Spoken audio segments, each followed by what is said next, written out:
Tu crois que tu n'as pas de mémoire? Moi aussi, je le pensais jusqu'à ce que je trouve ma propre méthode. Et aujourd'hui, je te la partage. Alors, bienvenue dans cet épisode. Apprendre sans se cramer le cerveau, ma méthode pour parler avec impact. Quand j'étais au lycée, j'étais incapable d'apprendre par cœur. Ça me tétanisait. Et lorsque je passais mon bac, là, c'était une torture pour moi parce que j'oubliais tout ce que j'avais appris. L'horreur. Alors du coup, je suis restée avec cette croyance que c'était vraiment impossible pour moi d'apprendre par cœur. Je comprends du coup que ça puisse t'arriver aussi et je continue encore à vivre cette difficulté à apprendre par cœur. J'ai trouvé cette méthode qui me ressemble et qui me fait beaucoup de bien. Alors, est-ce que tu es prêt à entendre mon histoire pour que tu puisses toi aussi peut-être trouver des clés? Moi, je te dis, essaye et tu trouveras certainement la tienne. Comme moi, j'ai essayé beaucoup de méthodes, j'ai écouté des idées, des exemples. Voilà, c'était vraiment amusant en fait de tester, parfois pas, simplement. Et le par cœur, en fait, quand je l'ai essayé, je me suis très vite rendu compte que si j'oublie un mot, eh bien, je me perdais complètement dans tout ce que j'avais à dire. J'ai essayé de ne rien apprendre. Alors, c'est bien quand on est conférencière, mais c'est un petit peu compliqué. Donc, je connaissais mon sujet par cœur et je me focalisais sur ma capacité à improviser quand je connais quelque chose par cœur. Donc, j'avais les grandes idées, une préparation minime. Mais là, je voyais que, ok, j'arrivais à faire vivre une expérience parce que je m'en sortais toujours. Mais mon discours n'était pas toujours très structuré ni très cohérent, en fait, tout simplement. Et là, je me suis dit, mais waouh, qu'est-ce que je peux faire? Alors là, j'ai essayé, j'apprends l'intro, j'apprends la conclusion. Et bien pareil, j'étais toujours dans cet apprentissage du mot par mot. Et là, panique à bord, si j'oubliais un mot, hop, ça y est. J'ai fait de l'hypnose. L'hypnose m'a beaucoup aidée, mais ce n'était pas suffisant. Je pense que les mémoires sont beaucoup trop fortes. Puis c'est peut-être pas mon mode de fonctionnement aussi. Et c'est OK aussi. Donc c'est vrai que j'étais pleine de questions. Jusqu'au moment où j'ai compris qu'il y avait une chose dont je connaissais parfaitement, c'était ma relation au corps. Je suis très expressive corporellement avec le visage. C'est une vraie compétence. Ça peut peut-être être un désavantage, un inconvénient pour certains. Mais moi, je ne peux pas m'empêcher de faire vivre mon corps, sinon mon message ne passe pas. Enfin, tout simplement. Alors, je me suis dit, ok, il y a une relation au corps.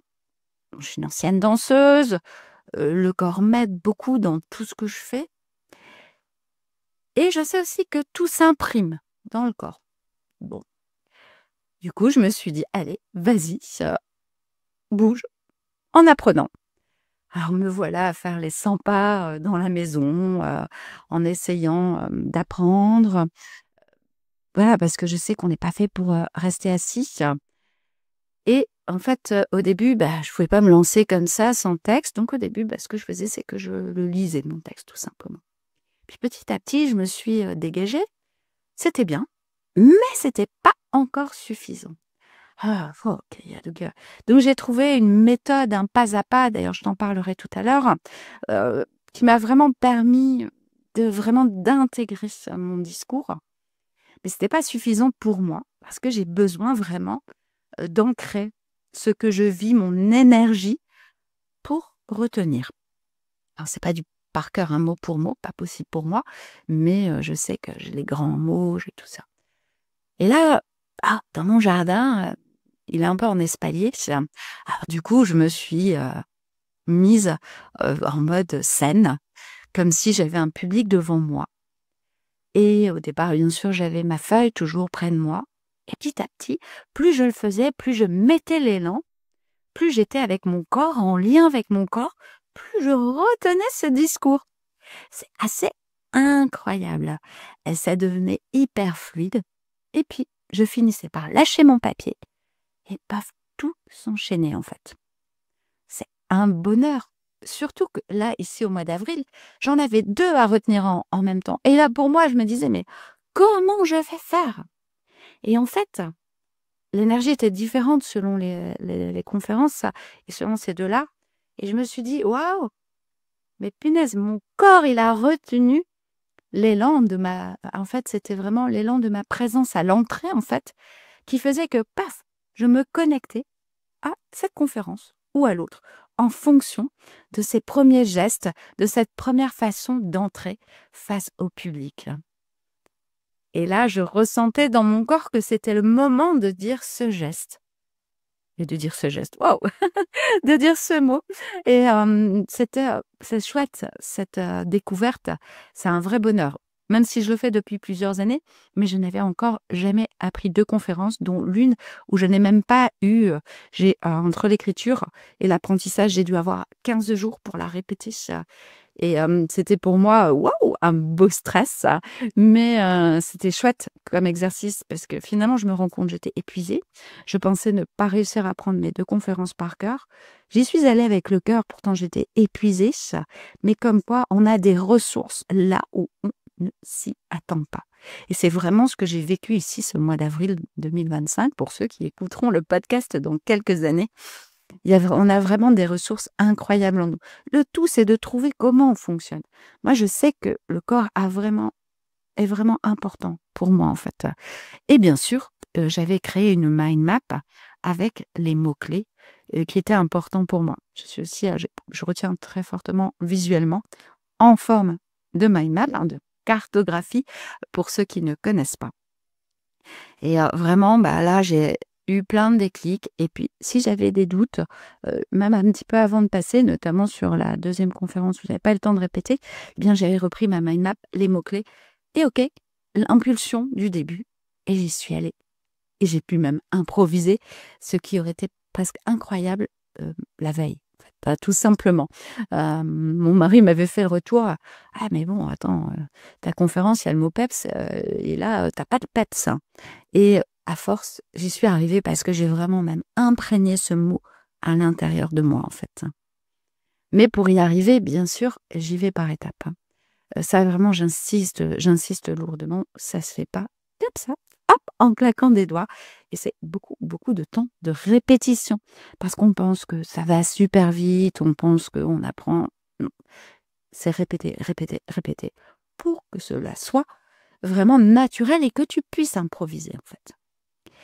Et alors d'ailleurs, si tu as un doute sur cette posture corporelle, eh bien, il y a les sciences qui nous parlent en fait de la mémoire kinesthésique.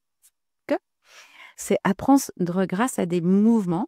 Cela marque l'ancrage.